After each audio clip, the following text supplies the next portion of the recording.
ಈ ಪಂಚಮಸಾಲಿ ಹೋರಾಟ B J P ಸರ್ಕಾರ ಇದ್ದಾಗಲೂ ಇತ್ತು. ಆಮೇಲೆ ಈ ಪಂಚಮಸಾಲಿ ಹೋರಾಟದಲ್ಲಿ ಕಾಂಗ್ರೆಸ್ ನಾಯಕರು ಇದ್ದಾರೆ, ಬಿ ಜೆ ಪಿ ನಾಯಕರು ಇದ್ದಾರೆ. ಬಿ ಜೆ ಪಿ ನಾಯಕರು ಯಾರು ಅಂತ ಹೇಳ್ಬಿಡ್ತೀನಿ. ಬಸವನಗೌಡ ಪಾಟೀಲ್ ಯತ್ನಾಳ್ ಇದ್ದಾರೆ, ಆಮೇಲೆ ಮುರುಗೇಶ್ ನಿರಾಣಿ ಇದ್ದಾರೆ, ಆಮೇಲೆ ಬೆಲ್ಲದಿದ್ದಾರೆ. ಓಕೆ, ಕಾಂಗ್ರೆಸ್ನವ್ರು ಯಾರು ಹೇಳ? ಕಾಂಗ್ರೆಸ್ನವರು ಲಕ್ಷ್ಮೀ ಹೆಬ್ಬಾಳ್ಕರ್ ಅವರಿದ್ದಾರೆ, ಆಮೇಲೆ ಕುಲಕರ್ಣಿ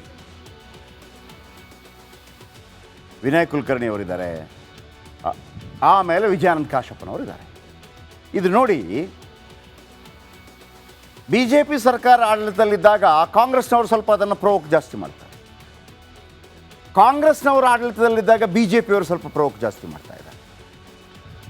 ಅಂದರೆ ಇವರ ಉದ್ದೇಶ ಈ ರ್ಯಾಲಿ ಮಾಡೋ ಮುಖಾಂತರ ತಮ್ಮ ತಮ್ಮ ಬೇಳೆ ಬೇಯಿಸ್ಕೊಳ್ಳೋದು, ಕಾಂಗ್ರೆಸ್ ಬಿ ಜೆ ಪಿಯ ಕೆಲವು ನಾಯಕರ ಬೇಳೆ ಬೇಯಿಸ್ಕೊಳ್ಳೋದು, ಅಥವಾ ಪಂಚಮಸಾಲಿ ಲಿಂಗಾಯತರಿಗಿರುವಂತಹ ಏನು ಒಂದು ಆಗ್ರಹ ಏನಿದೆ ಅದನ್ನು ಈಡೇರಿಸ್ಕೊಳ್ಳೋದಾ?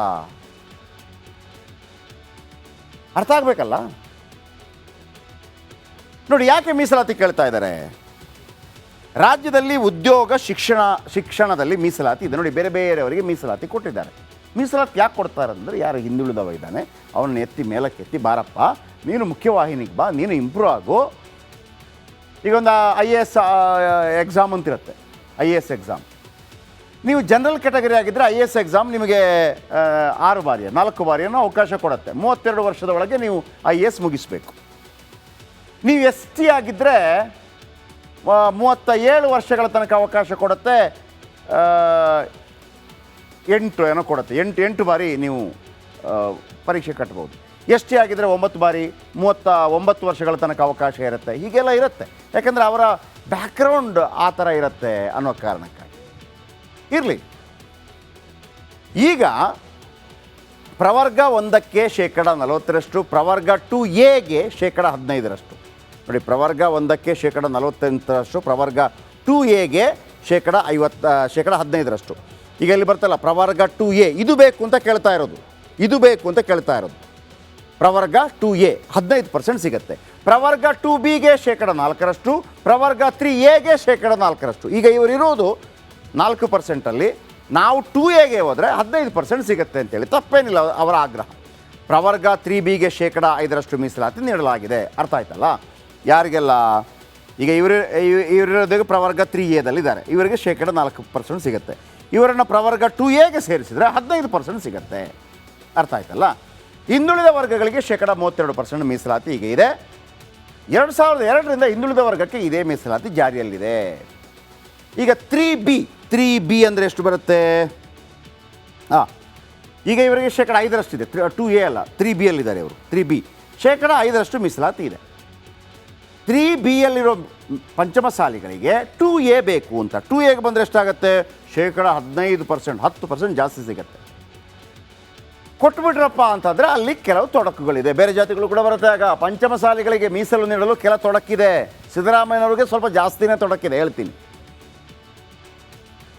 ಒಂದು ವರದಿ ಹೇಳುತ್ತೆ, ಅವರು ಸಾಮಾಜಿಕವಾಗಿ, ಅಂದರೆ ಪಂಚಮಸಾಲಿಗಳು ಸಾಮಾಜಿಕವಾಗಿ, ಆರ್ಥಿಕವಾಗಿ, ರಾಜಕೀಯವಾಗಿ ಮುಂದಿದ್ದಾರೆ. ಸಾಮಾಜಿಕವಾಗಿ ಸಮಾಜದಲ್ಲಿ ಅವರಿಗೆ ಆರ್ಥಿಕವಾಗಿ ಒಳ್ಳೆ ದುಡ್ಡಿನವರಿದ್ದಾರೆ, ರಾಜಕೀಯವಾಗಿ MLA ಇದ್ದಾರೆ, MP ಇದ್ದಾರೆ, ಮಿನಿಸ್ಟ್ರ್ ಇದ್ದಾರೆ. ಹೀಗೆ ಪಂಚಮಸಾಲಿ ಸಮುದಾಯ ಮುಂದುವರೆದ ಸಮಾಜ, ಅವರಿಗೆ ರಿಸರ್ವೇಷನ್ ಬೇಡ ಅಂಥೇಳಿ ಕೆಲವು ವರದಿಗಳು ವರದಿ ಕೊಟ್ಟಿದೆ. ಯಾರೆಲ್ಲ?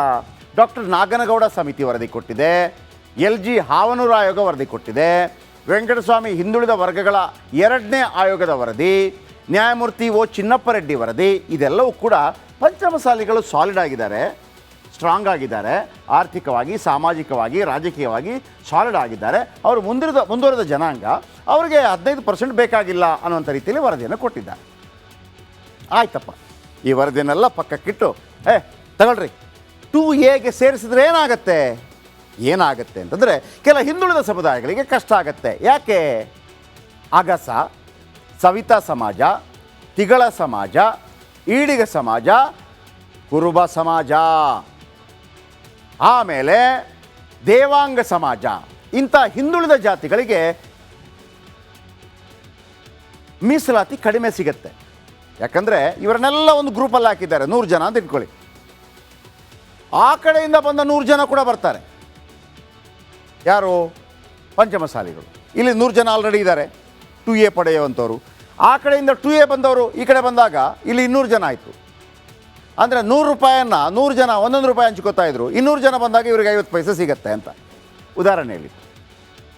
ಇನ್ನು ಈ ಥರ ಬಂದರೆ ಪಂಚಮಸಾಲಿಗಳಿಗೂ ಕೂಡ ಉದ್ಯೋಗದಲ್ಲಿ 15%, ಶಿಕ್ಷಣದಲ್ಲಿ 15% ಮೀಸಲಾತಿ ಸಿಗುತ್ತೆ. ಈಗ 5% ಸಿಗ್ತಾ ಇದೆ. ಇನ್ನೊಂದು ಕಡೆ ಪಂಚಮಸಾಲಿಗಳಿಗೆ 2A ಮೀಸಲಾತಿ ಕೊಡಲೇಬೇಡಿ ಅಂತೇಳಿ ಸರ್ಕಾರಕ್ಕೆ ಹಿಂದುಳಿದ ಸಮುದಾಯಗಳಿಂದ ಮನವಿ ಆಗ್ತಾ ಇದೆ. ಇದರಲ್ಲಿ 2Aದಲ್ಲಿ ಕುರುಬರಿದ್ದಾರೆ. ಕುರುಬ ಸಮುದಾಯ ಕೂಡ ಹೇಳುತ್ತೆ ಕೊಡಬೇಡಿ ಸರ್ ತಂದ್ಬಿಟ್ಟು ಸಿದ್ದರಾಮಯ್ಯನವ್ರಿಗೆ. ಸಿದ್ದರಾಮಯ್ಯವ್ರಿಗೆ ತನ್ನದೇ ಸಮುದಾಯ. ಆಮೇಲೆ ಆ 2Aಯಲ್ಲಿ 36 ಲಿಂಗಾಯತ ಬೇರೆ ಬೇರೆ ಪಂಗಡಗಳು ಕೂಡ ಇದೆ. ಆದರೆ ಇಲ್ಲಿ ನೋಡಿ, ಪಂಚಮಸಾಲಿಗಳು ಕೇಳ್ತಾ ಇರೋದು ನಾವು 3Aಯಲ್ಲಿದ್ದೀವಿ, 3Bಯಲ್ಲಿದ್ದೀವಿ, ನಮಗೆ 5% ಇದೆ, 2A ಕೊಡಿ. 5% ಇದೆ, ಅದು 15% ನಮಗೆ ಸಿಗುತ್ತೆ ಅಂತೇಳಿ. ಇಲ್ಲಿರುವ ಕುರುಬರು ಹೇಳ್ತಾರೆ ನಮಗಿದಲ್ಲ, ನಮಗೆ ST ಸೌಲಭ್ಯ ಕೊಡಿ ಅಂತೇಳಿ. ಅವರಲ್ಲಿಗೆ ಹೋದರೆ ಅಲ್ಲಿರುವಂಥ ವಾಲ್ಮೀಕಿಗಳು ಹೇಳ್ತಾರೆ ನಮ್ಮದನ್ನು ಯಾಕೆ ತಗೊಳ್ಳೋಕ್ಕೆ ನೀವು ಬಂದ್ರಿ ಅಂತ. ಇದು ಈ ಆಹಾರ ಶೃಂಖಲೆ ಅಂತ ಹೇಳ್ತೀವಲ್ವ, ಹಾಗೆಯೇ ಒಂದು ಮೀಸಲಾತಿ ಶೃಂಖಲೆ ಇದು. ಅವ್ರು ಬಂದರೆ ಇವ್ರ ಕಷ್ಟ, ಇವ್ರಿಗೆ ಬಂದು ಅವ್ರ ಕಷ್ಟ. ಹೆಂಗೆ ನಿಭಾಯಿಸ್ತಾರೆ ಅನ್ನೋದು ರಾಜಕೀಯ ಜಾಣ. ಈಗ ಈ ಪಂಚಮಸಾಲಿ ಹೋರಾಟ BJP ಸರ್ಕಾರ ಇದ್ದಾಗಲೂ ಇತ್ತು. ಆಮೇಲೆ ಈ ಪಂಚಮಸಾಲಿ ಹೋರಾಟದಲ್ಲಿ ಕಾಂಗ್ರೆಸ್ ನಾಯಕರು ಇದ್ದಾರೆ, BJP ನಾಯಕರು ಇದ್ದಾರೆ. BJP ನಾಯಕರು ಯಾರು ಅಂತ ಹೇಳ್ಬಿಡ್ತೀನಿ. ಬಸವನಗೌಡ ಪಾಟೀಲ್ ಯತ್ನಾಳ್ ಇದ್ದಾರೆ, ಆಮೇಲೆ ಮುರುಗೇಶ್ ನಿರಾಣಿ ಇದ್ದಾರೆ, ಆಮೇಲೆ ಬೆಲ್ಲದಿದ್ದಾರೆ. ಓಕೆ, ಕಾಂಗ್ರೆಸ್ನವ್ರು ಯಾರು ಹೇಳ? ಕಾಂಗ್ರೆಸ್ನವರು ಲಕ್ಷ್ಮೀ ಹೆಬ್ಬಾಳ್ಕರ್ ಅವರಿದ್ದಾರೆ, ಆಮೇಲೆ ಕುಲಕರ್ಣಿ ವಿನಯ್ ಕುಲಕರ್ಣಿ ಅವರಿದ್ದಾರೆ, ಆಮೇಲೆ ವಿಜಯಾನಂದ ಕಾಶಪ್ಪನವರಿದ್ದಾರೆ. ಇದು ನೋಡಿ, BJP ಸರ್ಕಾರ ಆಡಳಿತದಲ್ಲಿದ್ದಾಗ ಕಾಂಗ್ರೆಸ್ನವರು ಸ್ವಲ್ಪ ಅದನ್ನು ಪ್ರವೋಕ್ ಜಾಸ್ತಿ ಮಾಡ್ತಾರೆ. ಕಾಂಗ್ರೆಸ್ನವರು ಆಡಳಿತದಲ್ಲಿದ್ದಾಗ BJPಯವರು ಸ್ವಲ್ಪ ಪ್ರವೋಕ್ ಜಾಸ್ತಿ ಮಾಡ್ತಾ ಇದ್ದಾರೆ. ಅಂದರೆ ಇವರ ಉದ್ದೇಶ ಈ ರ್ಯಾಲಿ ಮಾಡೋ ಮುಖಾಂತರ ತಮ್ಮ ಬೇಳೆ ಬೇಯಿಸ್ಕೊಳ್ಳೋದು, ಕಾಂಗ್ರೆಸ್ BJPಯ ಕೆಲವು ನಾಯಕರ ಬೇಳೆ ಬೇಯಿಸ್ಕೊಳ್ಳೋದು, ಅಥವಾ ಪಂಚಮಸಾಲಿ ಲಿಂಗಾಯತರಿಗಿರುವಂತಹ ಏನು ಒಂದು ಆಗ್ರಹ ಏನಿದೆ ಅದನ್ನು ಈಡೇರಿಸ್ಕೊಳ್ಳೋದಾ? ಅರ್ಥ ಆಗಬೇಕಲ್ಲ. ನೋಡಿ, ಯಾಕೆ ಮೀಸಲಾತಿ ಕೇಳ್ತಾ ಇದ್ದಾರೆ? ರಾಜ್ಯದಲ್ಲಿ ಉದ್ಯೋಗ ಶಿಕ್ಷಣದಲ್ಲಿ ಮೀಸಲಾತಿ ಇದೆ. ನೋಡಿ, ಬೇರೆ ಬೇರೆಯವರಿಗೆ ಮೀಸಲಾತಿ ಕೊಟ್ಟಿದ್ದಾರೆ. ಮೀಸಲಾತಿ ಯಾಕೆ ಕೊಡ್ತಾರೆ ಅಂದರೆ, ಯಾರು ಹಿಂದುಳಿದವ ಇದ್ದಾನೆ ಅವನನ್ನು ಎತ್ತಿ ಮೇಲಕ್ಕೆ ಎತ್ತಿ, ಬಾರಪ್ಪ ನೀನು ಮುಖ್ಯವಾಹಿನಿಗೆ ಬಾ, ನೀನು ಇಂಪ್ರೂವ್ ಆಗು. ಈಗ ಒಂದು IAS ಎಕ್ಸಾಮ್ ಅಂತಿರುತ್ತೆ, IAS ಎಕ್ಸಾಮ್. ನೀವು ಜನರಲ್ ಕ್ಯಾಟಗರಿ ಆಗಿದ್ದರೆ IAS ಎಕ್ಸಾಮ್ ನಿಮಗೆ 4 ಬಾರಿಯನ್ನು ಅವಕಾಶ ಕೊಡುತ್ತೆ. 32 ವರ್ಷದ ಒಳಗೆ ನೀವು IAS ಮುಗಿಸ್ಬೇಕು. ನೀವು ST ಆಗಿದ್ದರೆ 37 ವರ್ಷಗಳ ತನಕ ಅವಕಾಶ ಕೊಡುತ್ತೆ. 8 ಏನೋ ಕೊಡುತ್ತೆ, 8 ಬಾರಿ ನೀವು ಪರೀಕ್ಷೆ ಕಟ್ಬೋದು. ST ಆಗಿದ್ದರೆ 9 ಬಾರಿ, 39 ವರ್ಷಗಳ ತನಕ ಅವಕಾಶ ಇರುತ್ತೆ. ಹೀಗೆಲ್ಲ ಇರುತ್ತೆ, ಯಾಕಂದರೆ ಅವರ ಬ್ಯಾಕ್ಗ್ರೌಂಡ್ ಆ ಥರ ಇರುತ್ತೆ ಅನ್ನೋ ಕಾರಣಕ್ಕಾಗಿ. ಇರಲಿ, ಈಗ ಪ್ರವರ್ಗ 1ಕ್ಕೆ 40%, ಪ್ರವರ್ಗ 2Aಗೆ 15%. ನೋಡಿ, ಪ್ರವರ್ಗ 1ಕ್ಕೆ 48%, ಪ್ರವರ್ಗ 2Aಗೆ 15%. ಈಗ ಇಲ್ಲಿ ಬರ್ತಲ್ಲ ಪ್ರವರ್ಗ 2A, ಇದು ಬೇಕು ಅಂತ ಕೇಳ್ತಾ ಇರೋದು. ಪ್ರವರ್ಗ 2A 15% ಸಿಗುತ್ತೆ. ಪ್ರವರ್ಗ 2Bಗೆ 4%, ಪ್ರವರ್ಗ 3Aಗೆ 4%. ಈಗ ಇವರಿರೋದು 4%. ನಾವು 2Aಗೆ ಹೋದರೆ 15% ಸಿಗುತ್ತೆ ಅಂತೇಳಿ ತಪ್ಪೇನಿಲ್ಲ ಅವರ ಆಗ್ರಹ. ಪ್ರವರ್ಗ 3Bಗೆ 5% ಮೀಸಲಾತಿ ನೀಡಲಾಗಿದೆ. ಅರ್ಥ ಆಯ್ತಲ್ಲ ಯಾರಿಗೆಲ್ಲ? ಈಗ ಇವರಿರೋದಕ್ಕೆ ಪ್ರವರ್ಗ 3Aದಲ್ಲಿದ್ದಾರೆ, ಇವರಿಗೆ 4% ಸಿಗುತ್ತೆ. ಇವರನ್ನು ಪ್ರವರ್ಗ 2Aಗೆ ಸೇರಿಸಿದರೆ 15% ಸಿಗುತ್ತೆ. ಅರ್ಥ ಆಯ್ತಲ್ಲ? ಹಿಂದುಳಿದ ವರ್ಗಗಳಿಗೆ 32% ಮೀಸಲಾತಿ ಈಗ ಇದೆ. 2002ರಿಂದ ಹಿಂದುಳಿದ ವರ್ಗಕ್ಕೆ ಇದೇ ಮೀಸಲಾತಿ ಜಾರಿಯಲ್ಲಿದೆ. ಈಗ 3B ಅಂದರೆ ಎಷ್ಟು ಬರುತ್ತೆ? ಈಗ ಇವರಿಗೆ 5% ಇದೆ. 2A ಅಲ್ಲ, 3Bಯಲ್ಲಿದ್ದಾರೆ ಇವರು. 3B 5% ಮೀಸಲಾತಿ ಇದೆ. 3Bಯಲ್ಲಿರೋ ಪಂಚಮಸಾಲಿಗಳಿಗೆ 2A ಬೇಕು ಅಂತ. 2Aಗೆ ಬಂದರೆ ಎಷ್ಟಾಗುತ್ತೆ? 15%, 10% ಜಾಸ್ತಿ ಸಿಗುತ್ತೆ. ಕೊಟ್ಬಿಟ್ರಪ್ಪ ಅಂತಂದರೆ ಅಲ್ಲಿ ಕೆಲವು ತೊಡಕುಗಳಿದೆ. ಬೇರೆ ಜಾತಿಗಳು ಕೂಡ ಬರುತ್ತೆ. ಆಗ ಪಂಚಮಸಾಲಿಗಳಿಗೆ ಮೀಸಲು ನೀಡಲು ಕೆಲ ತೊಡಕಿದೆ. ಸಿದ್ದರಾಮಯ್ಯನವ್ರಿಗೆ ಸ್ವಲ್ಪ ಜಾಸ್ತಿನೇ ತೊಡಕಿದೆ, ಹೇಳ್ತೀನಿ.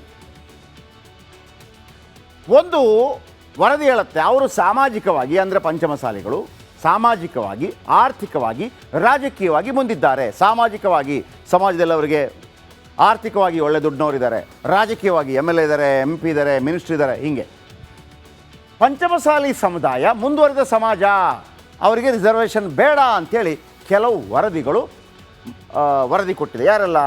ಡಾಕ್ಟರ್ ನಾಗನಗೌಡ ಸಮಿತಿ ವರದಿ ಕೊಟ್ಟಿದೆ, LG ಹಾವನೂರು ಆಯೋಗ ವರದಿ ಕೊಟ್ಟಿದೆ, ವೆಂಕಟಸ್ವಾಮಿ ಹಿಂದುಳಿದ ವರ್ಗಗಳ 2ನೇ ಆಯೋಗದ ವರದಿ, ನ್ಯಾಯಮೂರ್ತಿ O ಚಿನ್ನಪ್ಪ ರೆಡ್ಡಿ ವರದಿ. ಇದೆಲ್ಲವೂ ಕೂಡ ಪಂಚಮಸಾಲಿಗಳು ಸಾಲಿಡ್ ಆಗಿದ್ದಾರೆ, ಸ್ಟ್ರಾಂಗ್ ಆಗಿದ್ದಾರೆ, ಆರ್ಥಿಕವಾಗಿ, ಸಾಮಾಜಿಕವಾಗಿ, ರಾಜಕೀಯವಾಗಿ ಸಾಲಿಡ್ ಆಗಿದ್ದಾರೆ. ಅವರು ಮುಂದುವರೆದ ಜನಾಂಗ, ಅವರಿಗೆ 15% ಬೇಕಾಗಿಲ್ಲ ಅನ್ನುವಂಥ ರೀತಿಯಲ್ಲಿ ವರದಿಯನ್ನು ಕೊಟ್ಟಿದ್ದಾರೆ. ಆಯ್ತಪ್ಪ, ಈ ವರದಿಯನ್ನೆಲ್ಲ ಪಕ್ಕಕ್ಕಿಟ್ಟು ತಗೊಳ್ರಿ, 2Aಗೆ ಸೇರಿಸಿದ್ರೆ ಏನಾಗುತ್ತೆ ಅಂತಂದರೆ ಕೆಲ ಹಿಂದುಳಿದ ಸಮುದಾಯಗಳಿಗೆ ಕಷ್ಟ ಆಗತ್ತೆ. ಯಾಕೆ? ಅಗಸ, ಸವಿತಾ ಸಮಾಜ, ತಿಗಳ ಸಮಾಜ, ಈಡಿಗ ಸಮಾಜ, ಕುರುಬ ಸಮಾಜ, ಆಮೇಲೆ ದೇವಾಂಗ ಸಮಾಜ, ಇಂಥ ಹಿಂದುಳಿದ ಜಾತಿಗಳಿಗೆ ಮೀಸಲಾತಿ ಕಡಿಮೆ ಸಿಗುತ್ತೆ. ಯಾಕಂದರೆ ಇವರನ್ನೆಲ್ಲ ಒಂದು ಗ್ರೂಪಲ್ಲಿ ಹಾಕಿದ್ದಾರೆ, 100 ಜನ ಅಂತ ಇಟ್ಕೊಳ್ಳಿ. ಆ ಕಡೆಯಿಂದ ಬಂದ 100 ಜನ ಕೂಡ ಬರ್ತಾರೆ. ಯಾರು? ಪಂಚಮಸಾಲಿಗಳು. ಇಲ್ಲಿ 100 ಜನ ಆಲ್ರೆಡಿ ಇದ್ದಾರೆ 2A ಪಡೆಯುವಂಥವ್ರು. ಆ ಕಡೆಯಿಂದ 2A ಬಂದವರು ಈ ಕಡೆ ಬಂದಾಗ ಇಲ್ಲಿ 200 ಜನ ಆಯಿತು. ಅಂದರೆ 100 ರೂಪಾಯಿಯನ್ನು 100 ಜನ 1 ರೂಪಾಯಿ ಹಂಚ್ಕೋತಾ ಇದ್ರು. 200 ಜನ ಬಂದಾಗ ಇವ್ರಿಗೆ 50 ಪೈಸೆ ಸಿಗುತ್ತೆ ಅಂತ ಉದಾಹರಣೆ ಹೇಳಿ. ಇನ್ನು ಈ ಥರ ಬಂದರೆ ಪಂಚಮಸಾಲಿಗಳಿಗೂ ಕೂಡ ಉದ್ಯೋಗದಲ್ಲಿ 15%, ಶಿಕ್ಷಣದಲ್ಲಿ 15% ಮೀಸಲಾತಿ ಸಿಗುತ್ತೆ. ಈಗ 5% ಸಿಗ್ತಾ ಇದೆ. ಇನ್ನೊಂದು ಕಡೆ ಪಂಚಮಸಾಲಿಗಳಿಗೆ 2A ಮೀಸಲಾತಿ ಕೊಡಲೇಬೇಡಿ ಅಂತೇಳಿ ಸರ್ಕಾರಕ್ಕೆ ಹಿಂದುಳಿದ ಸಮುದಾಯಗಳಿಂದ ಮನವಿ ಆಗ್ತಾ ಇದೆ. ಇದರಲ್ಲಿ 2Aದಲ್ಲಿ ಕುರುಬರಿದ್ದಾರೆ. ಕುರುಬ ಸಮುದಾಯ ಕೂಡ ಹೇಳುತ್ತೆ, ಕೊಡಬೇಡಿ ಸರ್ ತಂದುಬಿಟ್ಟು ಸಿದ್ದರಾಮಯ್ಯನವರಿಗೆ ತನ್ನದೇ ಸಮುದಾಯ. ಆಮೇಲೆ ಆ 2Aಯಲ್ಲಿ 36 ಲಿಂಗಾಯತ ಬೇರೆ ಬೇರೆ ಪಂಗಡಗಳು ಕೂಡ ಇದೆ. ಆದರೆ ಇಲ್ಲಿ ನೋಡಿ, ಪಂಚಮಸಾಲಿಗಳು ಕೇಳ್ತಾ ಇರೋದು, ನಾವು 3Aಯಲ್ಲಿದ್ದೀವಿ, 3Bಯಲ್ಲಿದ್ದೀವಿ, ನಮಗೆ 5% ಇದೆ, 2A ಕೊಡಿ. 5% ಇದೆ, ಅದು 15% ನಮಗೆ ಸಿಗುತ್ತೆ ಅಂತೇಳಿ. ಇಲ್ಲಿರುವ ಕುರುಬರು ಹೇಳ್ತಾರೆ, ನಮಗಿದಲ್ಲ, ನಮಗೆ ST ಸೌಲಭ್ಯ ಕೊಡಿ ಅಂತೇಳಿ. ಅವರಲ್ಲಿಗೆ ಹೋದರೆ ಅಲ್ಲಿರುವಂಥ ವಾಲ್ಮೀಕಿಗಳು ಹೇಳ್ತಾರೆ, ನಮ್ಮದನ್ನು ಯಾಕೆ ತಗೊಳ್ಳೋಕ್ಕೆ ನೀವು ಬಂದ್ರಿ ಅಂತ. ಇದು ಈ ಆಹಾರ ಶೃಂಖಲೆ ಅಂತ ಹೇಳ್ತೀವಲ್ವ, ಹಾಗೆಯೇ ಒಂದು ಮೀಸಲಾತಿ ಶೃಂಖಲೆ ಇದು. ಅವ್ರು ಬಂದರೆ ಇವ್ರ ಕಷ್ಟ, ಇವ್ರಿಗೆ ಬಂದು ಅವ್ರ ಕಷ್ಟ. ಹೆಂಗೆ ನಿಭಾಯಿಸ್ತಾರೆ ಅನ್ನೋದು ರಾಜಕೀಯ ಜಾಣ.